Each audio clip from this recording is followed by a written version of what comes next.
Thanks everybody for coming. It's exciting to see all these people here who are interested in helping abandoned kittens. My name's Jess Liebrook. I'm the president and founder of EAN Animal Network. We're a 100% volunteer run organization, so everybody that's here does it out of the goodness of their own heart. We do a lot of services for the community. Feed on the Street Rescue and bottle baby care is just one of many things that we do. So we have a couple fosters here, and we're going to go kind of chronologically on what to do. So I'm going to talk a little bit about what to do when you find them. Here. Sally's a specialist on neonatal care. We all can do it, but the really challenging ones always go to Sally. Holiday will share her experiences as well. She's our vice president. She has a little chubby kitten who's just about to wean, and we're going to talk about the weaning phase as well. So we're going to talk about the challenge that is the 4 or 5 weeks until they get to the weaning point and the best practices. Bottle baby care is kind of self-explanatory, just like a human baby. You have to feed and provide care and warmth and nourishment in place of the mom cat, okay? So just to go over a little bit about what to do when you find abandoned kittens is you don't want to act right away. In about 95% of the cases, there is a mother. There is a mother cat who is taking great care of those kittens. She's a hard-working mom. She's out there. She might be feral. She might not like people, and that's okay. But she knows what to do, okay? Cats have lived outside for probably close to 10,000 years, and they stay near people for the resources that they can get. It means that they like the fact that you have a garbage can, or they found somebody who might be, oh, you know, I'm gonna feed and put out water. There's always resources around humans. Cats in the woods do not do well. You'll never see cats in the woods naturally. It's usually because somebody dumped them there. The community cats are amongst the cities, the people, under the porches, under the sheds, and they're there for the resources. If you come across a nest of kittens, your first instinct might be to be like, oh my gosh, I've got to help them, you know, and that's a great instinct. That means you're a compassionate person, but we are not as good as the mom. We are not a cat mom. We can do, you know, in a pinch, we can help the best we can, but they'll have much better chances if they stay with their mom. It doesn't mean they need to live their life out there. We have a suggestion called Trap, Neuter, Return for the feral mom, so she can stop having kittens and you're not seeing another nest in 5 months.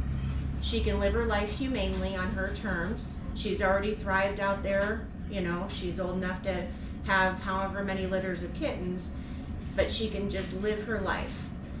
She doesn't necessarily like people, but she should be spayed.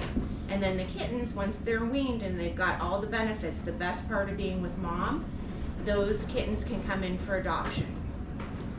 So we always mention to people, when you see kittens, don't just scoop them up. The mom might be out finding food. If she sees you hovering, she's not going to come because she doesn't want to break, you know, her cover because she's feral. She will come back. When people see kittens that are not newborn, say they're a week old, a few days old, they're clean, they're not screaming their heads off, it means that there is a mom cat involved. They didn't live to be a week on air and a miracle. There's a mom. You just can't see her. So you can do some things. If you find the nest of kittens, you watch and you wait. You can also put flour around the area that they are and walk away, completely walk away, and look and see if there's cat tracks there. Moms will move their kittens up to 5 times before the kittens are weaned, sometimes more if they, you know, think there's danger. So just know she's doing a good job, but keep your eye on them so mom can be spayed and the kittens can be pulled into rescue care. Okay? Then you get into situations where no mom is coming. It's that 5-6% where they're in distress. Then you need to take action. And that's what this class is for. to help you be the best surrogate cat mom that you can be, to get them through to the point where they're going to thrive and survive, okay?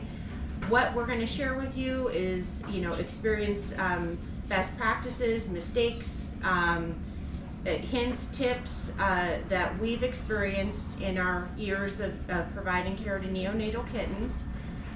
You can have question time at the end of this, but Sally's gonna go through like the intake process and what she looks for and temperatures and that type of thing. There are 2 little babies in here. We got a call from somebody in Edinburgh. They have a stray cat problem, just like all of us do everywhere in the city. And they verified that the mother was deceased. She was hit by a car, unfortunately. So she was doing a great job. The kittens were really, really well cared for until she was not there anymore. They were, probably before they weren't fed for maybe a day. They were fat, they were clean, they were thriving. And she was doing a great job. We needed to step in. The kittens in this situation where they had mom, they can be very despondent and emotional. It's hard to go from a big cuddly warm mom that has everything you need to some lady or gentleman human monster sticking a syringe in your face. So there's some tips and tricks that we can share with you to make it less traumatic. So we thank everybody for coming.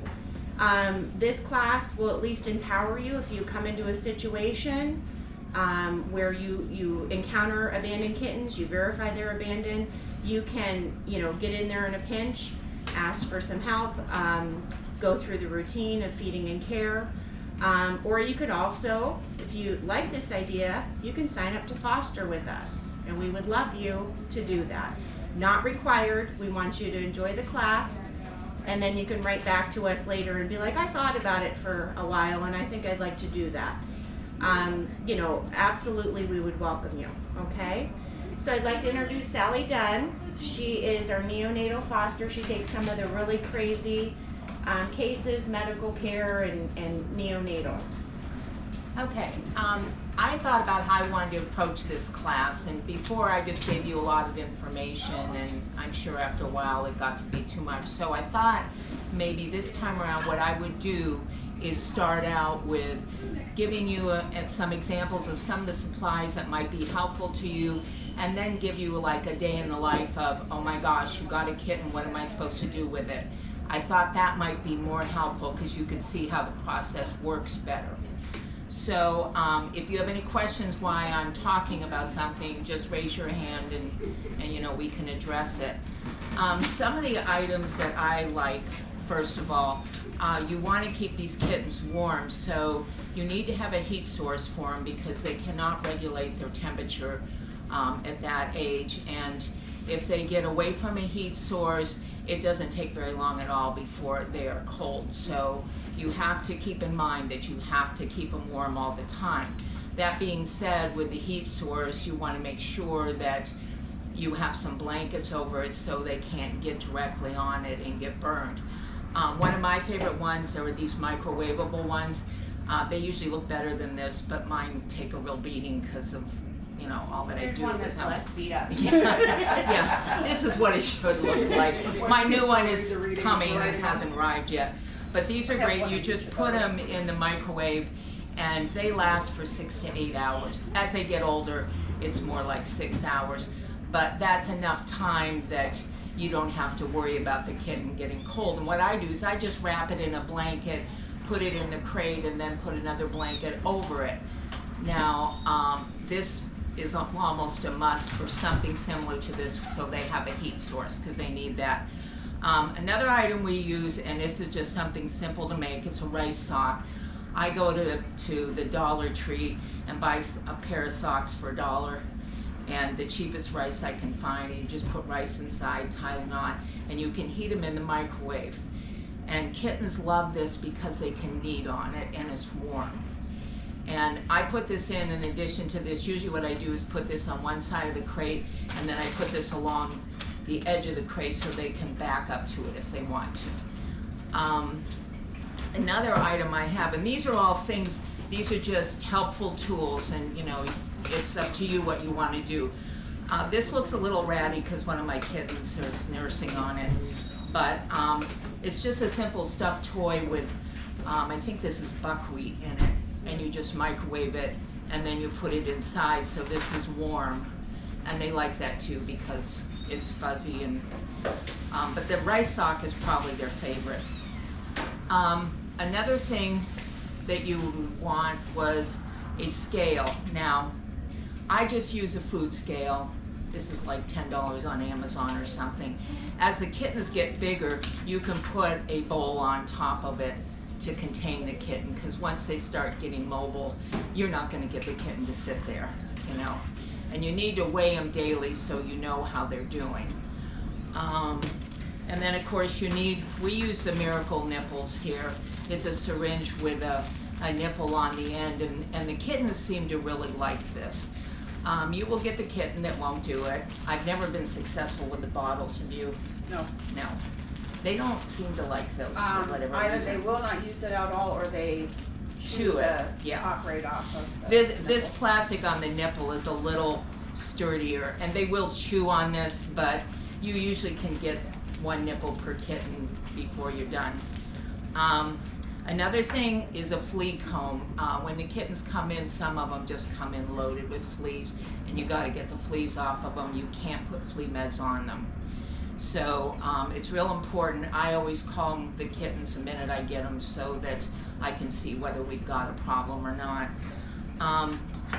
Scissors to trim their nails. You don't have to do it right away, but trust me, you're going to want to as time progresses, because they're like little needles and they will just shred your hands. So, and I also use baby wipes to just clean them up, you know, if they have an accident or whatever.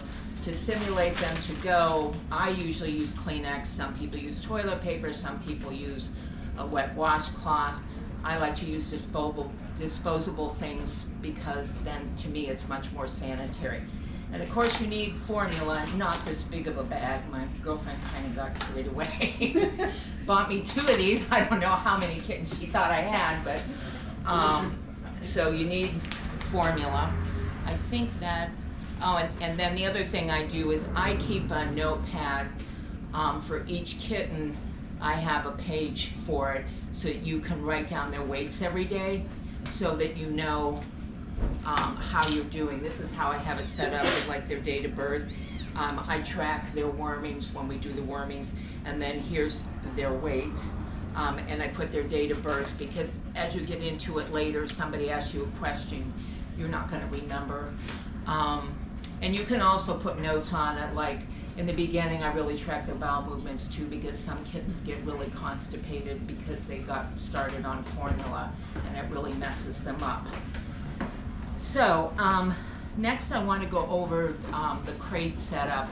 I just use a crate like that because they're so little. They don't like big open spaces. You put them in a huge crate, they are not going to be happy. And what I do, like I said, is I put this on one end, and then I have blankets on this end as well, so that if they're too warm, they can get off the heat. It's important that they're able to do that. Some kittens will live on the heat disc, others just don't want anything to do with it. The group I have right now don't want anything to do with it, but they love the rice sock. So what are you gonna do, you know? So that's pretty much what I do, and then once they start getting bigger, then you have to move them into something bigger when they get more mobile. But at least for the first 10 days to 2 weeks, I keep them in a small carrier like that, and it's plenty big for them, because they don't do anything but sleep and eat, you know. So, you get notified you're getting a kitten, oh boy, and then you get it home, and it's like, what am I supposed to do with it? You know, and it's looking at you like, I hope you know. So one of the first things I do when I get a new kitten is I weigh it, because a couple of reasons why you want to weigh it. Number one, you want to weigh it so you have a starting point and you know how you're doing. And number two, you need that weight to figure out how much formula to feed it. And then I set up a chart like I explained to you. Then I will comb them and see if they have any fleas, anything like that. If they're really bad, like super infested, then I'm probably gonna give them a bath, but I really try not to. But if they're totally infested, there's nothing else you can do. I use Dawn dishwashing liquid, the one with like the little duck on it. Do not use like, platinum or heavy duty. You don't need any of that. Regular blue Yeah. Dawn. Yeah.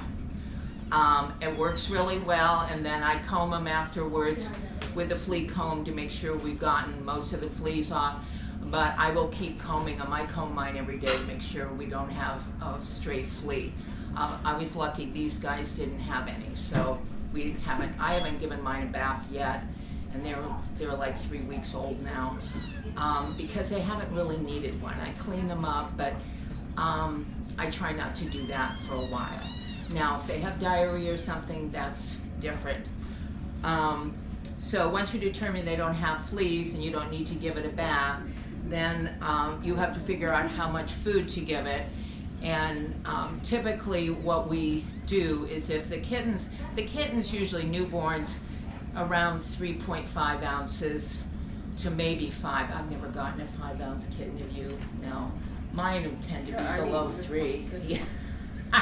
Mine tend to be below 3 because I get those ones that are just like a train wreck. But typically though, between 3 and 3.5. So how you figure out the formula, you can look at all kinds of charts and make it really complicated, or you can do it the easy way. Say you weigh your kitten and it weighs 3 ounces. All you have to do is, the formula would be 3 plus 1. So you would be giving it 4 milliliters, okay? So, you just take the 3 ounces, equate it to a milliliter, add 1, and it would be 4. If they weighed 4 ounces, it would be 5 milliliters. And you're gonna be doing this every 2 hours around the clock. You don't get to go to bed for 8 hours and then get up. You have to, feed them around the clock in the beginning. And then as they get older, you can go to 3 hours. Right now, I'm at 3 hours with the kittens, which, still sounds like not much sleep, but trust me, after 2 hours, 3 seems like you're on vacation. But I have 2 that are sick also, so that makes a difference as well. So does everybody understand how to figure out the formula? It's really pretty simple. I mean, you can read all the charts. You can go online and there's all kinds of charts to tell you how much and when you can go to every 3 hours, every 4 hours. You will know, as they get bigger that, you need to increase the formula and you can increase the times. I generally end up doing every 3 hours until I start weaning them onto canned food, and by then it's about 4 hours. And then the canned food I do 4 times a day, so that's typically how you figure out how to do the formula. If formula. someone wants or needs a chart, the Kitten Lady from California has a whole blog post on her website for bottle feeding, and there's a great little chart. Yeah. That will make you feel better. If you feel you need a chart. A range of time as well. Yeah. If you feel like a chart works better. Yeah. Some people like charts, I just I just one more kind of thing, wing most of that anyway. Well, and the thing of it is too, you're going to have a variance on these kittens too. It may, weigh 3. Well, it's usually when they get a little bit older, but like the kittens I have right now, they just turned 3 weeks. With their weight, they should be getting about 12 mLs. They're eating 15 because at 12, half an hour later, they're like, hello, is it time to eat? So then you have to adjust. You can feed them more, just don't feed them less. But that's the importance of weighing them every time, because if you weigh them and the next day when you weigh them, they've lost a little, and it will happen.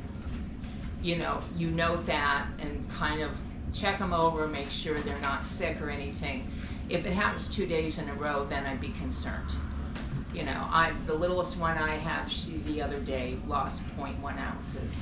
And I'm like, well, and then the next day she ate like a truck driver. So, it happens. I mean, people do that too, so. And you really have to watch for any illnesses with them, like if they've got runny eyes. With the little ones, you can't horse around with that. You need to do something because you can call the center and somebody can advise you, but they go downhill pretty quickly if you don't do something. And usually something like runny eyes, we'll give you eye ointment for it. If it gets more involved than that, then we get into antibiotics and stuff like that. But the point is, we would rather you call us and it not be a big deal than to wait for a week and find out it was a big deal. And now the kitten is, you know, going to lose its eye or whatever. We had a kitten that just happened with. Somebody didn't do anything, and a week later its eye, you know, was up to here. So it's never a problem to call us when you think something is wrong. The worst can happen is we know that's normal, but you know, I'm glad we're concerned. You know, I would rather handle that kind of phone call than, you know, oh well, it'll be fine. You might be able to get away with that with an adult, but a kitten you can't. So that's real important. So when you're going to feed the kitten, you want to make sure that you are not holding him on his back. A lot of people make that mistake. They want to hold him like a baby. That does not work for kittens. What you want to imagine is how they lay on their moms when they're nursing. So you want to kind of mimic that. You can either hold them. My favorite way of doing it is to hold them with them standing. They seem the most comfortable that way. You can even take a blanket, if that isn't working, and roll it up like this and lay them over it and feed them. I had one kitten that was about the only way I could get him to eat. But you'll find your way. Some people wrap them up like a burrito and do that way. I don't like to do, because I just feel like you're, you know, confining them and then shoving something down his throat. I just think it's rude, personally, but that's me. Sometimes, you know, drastic measures. Yeah. But, yeah, I mean, I've never gotten there, though. Yeah.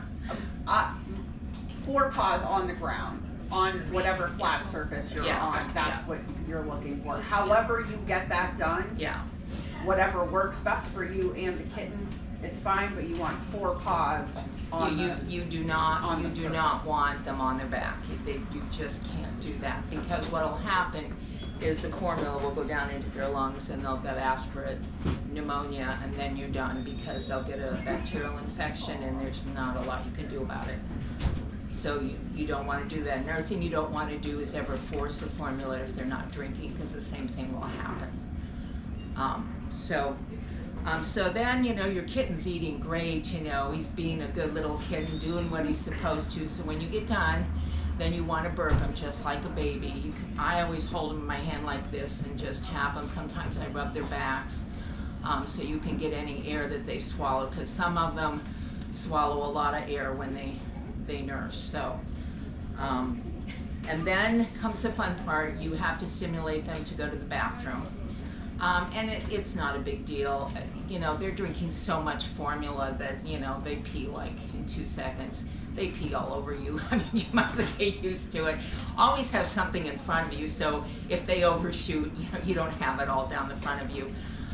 Some people, like I said before, use Kleenex, some use toilet paper, some use, you know, a washcloth, you know, whatever gets the job done.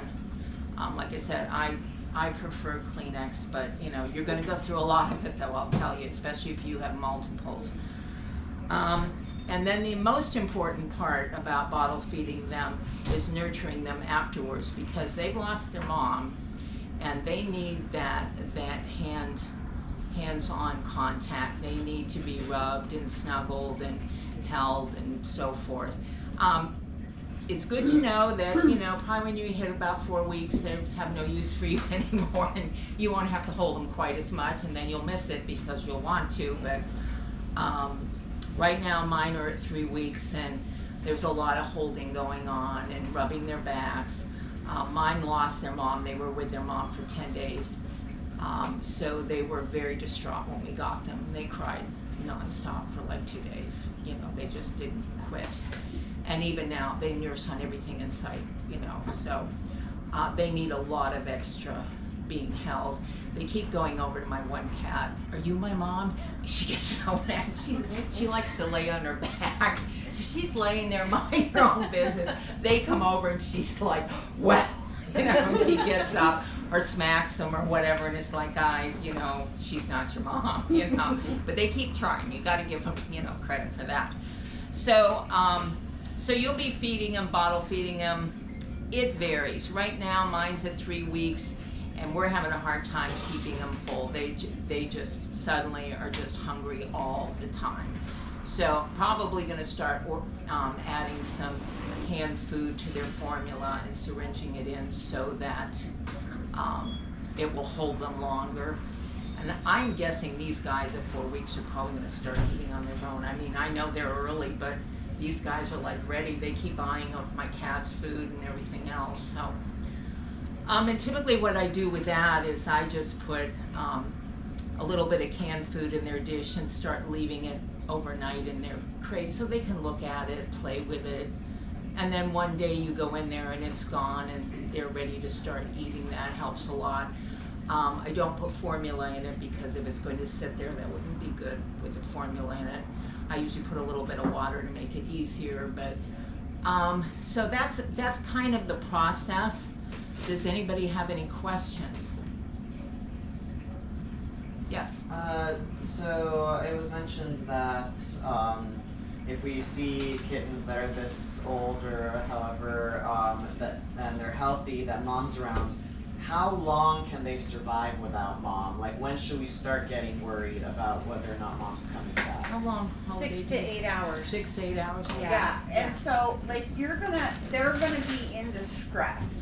So even if you haven't seen mom, unless you're staring at the spot where these kittens are 24 hours a day, 7 days a week without blinking, mom may be coming and you just don't know it. So if they're screaming, then you know mom may perhaps be missing, unaccounted for at that 6 to 8 point. hours they would be okay. Yeah. Like the kittens I just got, they figured about 12 hours they hadn't eaten and they weren't happy. They'll but make it, but what's important is don't cause mom to not come back by Right. hovering. That's Right. the Yeah. thing. So people, you know, they want it, they get, there's an emotional response